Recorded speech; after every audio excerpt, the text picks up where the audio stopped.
So guys, I wanted to talk to you a little bit about the Dyson Hairdryer. I just got it. I've been playing with it for a week and it's been pretty fun.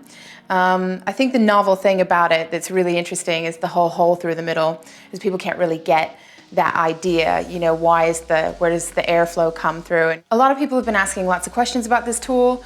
There's been lots of hype about it, but I think it's been pretty cool, so I'm just gonna cover some of the things that I think are pretty cool about the tool. First of all, the airflow is actually coming from the bottom of the dryer. Now I know you can go online and kind of understand some of that, but basically the motor of the dryer is down here, which is really interesting because when you turn on the dryer, the airflow is not coming from the back, which is, you know, what primarily like a lot of dryers are doing. So it's quite interesting. One of the things also is the weight of it. So the weight of the dryer is very interesting because it's all in the handle.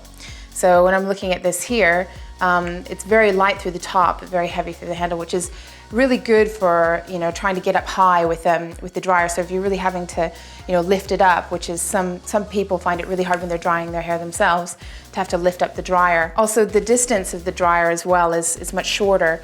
So it's kind of much smaller in length, so the lifting it up is much easier. I would say definitely when I've been blow drying hair, it has been faster. Not so much that it's been, you know, revolutionary faster, but definitely a little bit faster than normal. So when you turn the dryer on, you can adjust the heat, which is quite interesting, you know, and you can also change the airflow, so the speed of the airflow, so the speed and the heat, which is quite good. And also it has a cold shot button on the bottom, which is really great for setting and stuff like that. I think my favorite thing about the dryer is the whole nozzle application. So it just kind of snaps on, which is pretty cool because, you know, if anybody has definitely had any nozzles with hair dryers, you've noticed that you've tried to kind of clip on the nozzle and sometimes it's broken or whatever, but the fact that it's magnetic is pretty cool. Also, you know, the cable is quite strong on the dryer, you know, and that's quite good for, you know, other electrical companies when they're making electrical goods. If the wire's not good, sometimes it can break.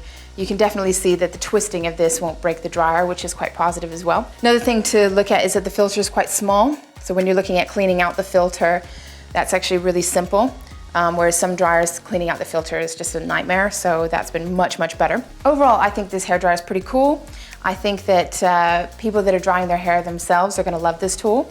Maybe for hairdressers, it's not gonna be crazy different for them because they're used to kind of standing away from the hair and blow drying it, but it's still, you know, really great. For the 300 pounds, it's quite expensive, but you know, if you want to spend some money on a dryer, I think that this is a pretty good option for you. But overall, I feel like it's a pretty cool tool.